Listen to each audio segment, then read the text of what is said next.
ఆ రోజు నా మనస్సులో ఏదో చెప్పలేని అలగడి ప్రారంభమైంది. దాని నుండి బయటకు రావాలనే ప్రయత్నంలో నాకు ఇష్టమైన ఓ పుస్తకాన్ని తీసుకొని ఆరుబయట చదువుతాను. ఆ సమయంలో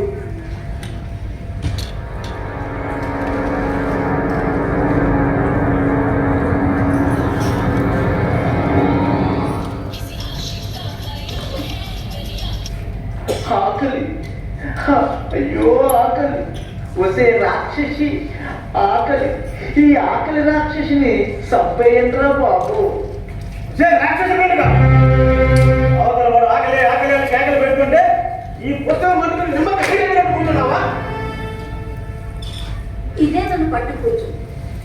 మానసిక పాఠ్యరచన గురించి బాగా చెప్తుంది. ఇది చదువుతున్నంతసేపు మీరే గుర్తొచ్చారు నాకు.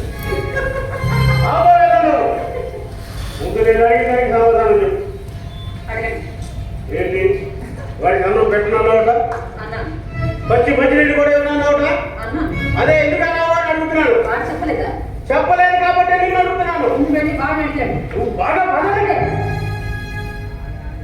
వాడికి ఏడవడం తెలుసు, మీకు ఏడిపించడం తెలుసు. నిజం చెప్పినా అర్థం చేసుకోవడం మీ ఇద్దరికి చేత కాదు.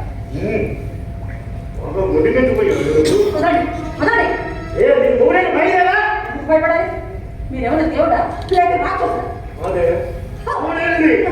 ఈ చెత్త పుస్తకాలు పిచ్చి పిచ్చిగా వాడాలంటే రక్తం తాగుతాయాలనుకున్నావు. మాటకి మాట ఎందుకు చెప్తున్నావు? ఈ ఇంట్లో వచ్చినప్పుడే చెప్పాను నీకు. వాడు నా ఆడపడుచు కొడుకు, నా మేనరుడు, వాడి అవిటి వాడు. వాడికి ఏ రోజు లేకుండా చూసుకోవాలి అని చెప్పానా లేదా నీకు? చెప్పే చెప్పారు. దగ్గర ఇద్దరు చదువు ఈ రోజు కొమ్ములింపులు ఎగేస్తావా? ముందు ఎగరేస్తుంది ఎవరో ఒక్కసారి ఆలోచించారు. వాడికి మీకు ఏమి కాడాలి? మీ మేనరుడే కదా, మీ పనులు ఎప్పుడు పుచ్చుకున్నాడు. వాడు నా మేనరుడు. నేను అదే చెప్తున్నాను. మీ పాటలు పాటలు అన్ని వాడికి దొరికి ఎక్కించుకుంటున్నాడు. మీకన్నా ఒక ఆకు ఎక్కువ చదివాడు. వాడి పద్ధతి ఇలాగే ఉంటే నా పద్ధతి నేను మార్చుకోను. వాడు చిన్నపిల్లాడు, ఏదేమో మాట్లాడతాడు. అవన్నీ పట్టించుకుంటే ఎలాగా? నా మాట వినని వాడి కోసం వాడి మాట నేను ఎందుకు వినాలి? వాడి ఆశ తప్పులు నేను ఎందుకు తెచ్చాను? మీ అప్ప అప్పగించిన ఆ ఆరో ప్రాణాన్ని మీరే చేసుకోండి. ఒకసారి మెడలు ఉంచినట్టే నరకాన్ని చూపించారు. పెళ్ళైన మొదటి రోజు చెప్పారు, నన్ను ముట్టుకునే అర్హత మీకు లేదు. ఇప్పుడు కూడా మళ్ళీ అదే చెప్తున్నాను. వాడి పద్ధతి మీ పద్ధతి మార్చుకోకపోతే నా పద్ధతి కూడా ఇలాగే ఉంటుంది. మీకు ఇచ్చిన మాటని నేను కాపాచాను.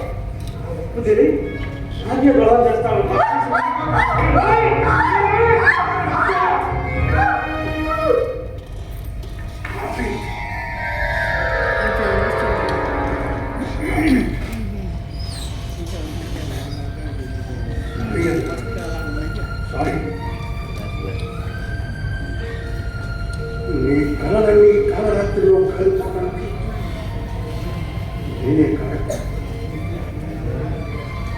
నేను రాసిన ఉత్తరాల మూలంగా నాకు కోరికలు 40 ఏళ్ళ ప్రవచన. నీకు మిగిలింది 2-3 ఏళ్ళు. నేను సత్యరాత్రిని ఎన్ని చిత్రహింసలు పెట్టుకుంటారో నేను మొదటి రాత్రి నీ ప్రేమ తెగను కాలుతో నొక్కి పాడు. నీ ప్రేమను తెగే వరకు లాగించుకుంటాను.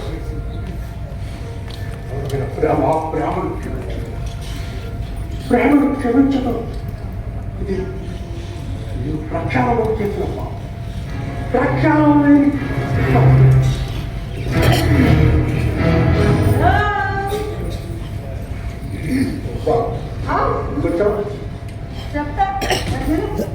ఇంట్లో లేదు లేదు ఇంట్లో లేదా?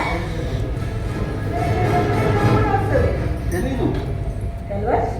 తెలియదండి. నిజంగా లేవా? నిజంగా తెలవదు. ఓకే. వెళ్ళొచ్చు. పోతానే కదా పోయి మళ్ళీ వస్తా. ఎప్పుడు గేవర్తో గెట్ల రావాలో ఈ మైసమ్మకి మస్తు ఎరకది. పొద్దులో యాభై తెలిసిన బస్ ఏసా కట్టుకుపోయి నా మీద కంప్లైంట్ తెప్పించినవంట. మా సిఐ సారే కాదు డిఎస్పీ శాతానికి పోయి కంప్లైంట్ ఇచ్చిన ఈ మైసమ్మని పీకెట్లే నాకు పెట్టుకుంటే కేక తప్పు కావంటది. నగరాలు చేసినవనుకో బిడ్డ నరా వేస్తా. చెప్పుదండి యాడికొచ్చుకో మైసమ్మ.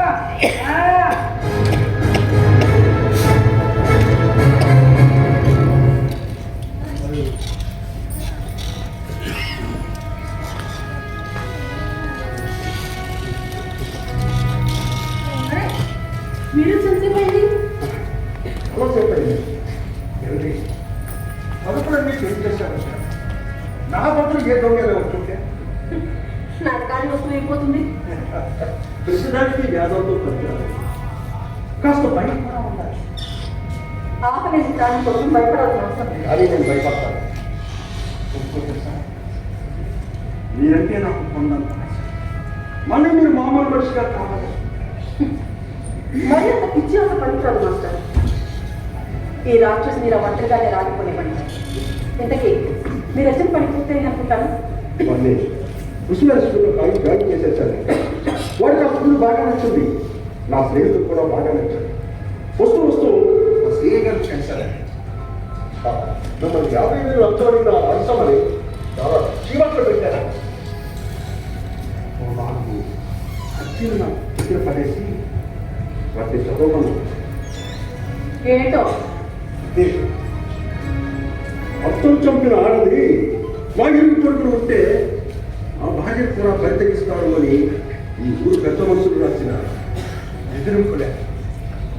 మిమ్మల్ని వీలైనంత తొందరగా ఈ ఊరు ఖాళీ చేసి పెట్టుకోవచ్చు. పెద్ద మనుషులు అది గుర్తు అక్కడ చేయడానికి మరో 50,000 అడిగారా? లేదండి, లేదు. మీ కథ విన్న తర్వాత చాలా జారిపడ్డాడు. దసరాజు గారు చావడానికి ముందు రాసిన మొత్తము వాళ్ళందరూ మీ మీద మండి కొడుతున్నారు కాబట్టి ఎవరు వీలైనంత త్వరగా ఈ ఊరు వచ్చి ఎక్కడికైనా వెళ్ళిపోమని చెప్పారు. మరి మీరే ఉంటారు అదే మంచిదట. అంటే మీరంటే ఇష్టం లేని మనుషుల మధ్య కష్టపడటం నష్టపడటం నాకు ఇష్టం లేదు.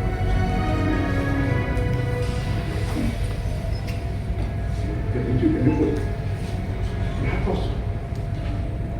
మీ మాట నేను విన్నాను.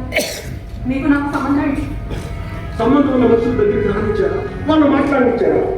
అవన్నీ లోకం అంటే చెప్తున్నదే కాదండి, వాళ్ళ లగవాళ్ళు మిత్రులు కూడా ఉంటారు. నేను ఎవరికి భయపడి అరుణా, నేను ఎందుకు వెళ్ళాలి? వాళ్ళకి తెలిసి నేను ఈ ఊరు పెట్టి వెళ్ళిపోవాలా? నేను ఎక్కడికి వెళ్ళను. నేనే నన్ను బెదిరి చెప్పలేదు. క్షమించండి, క్షమించు.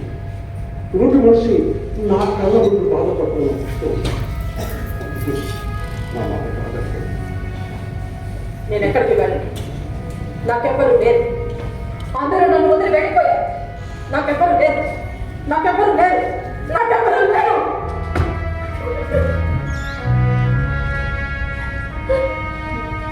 నేనున్నాను. నాతో మా ఊరు నిజమే.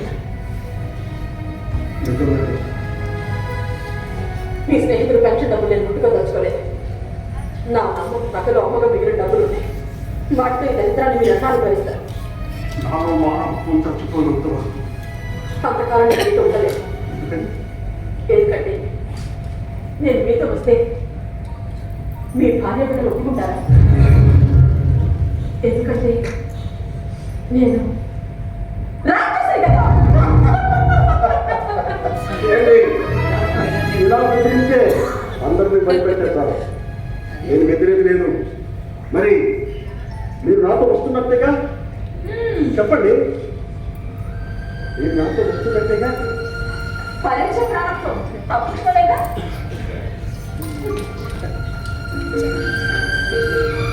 పదిహేనేళ్ల క్రితం నేను రాత్రి ఉత్తరాలకు సమాధానం జరగలేదు.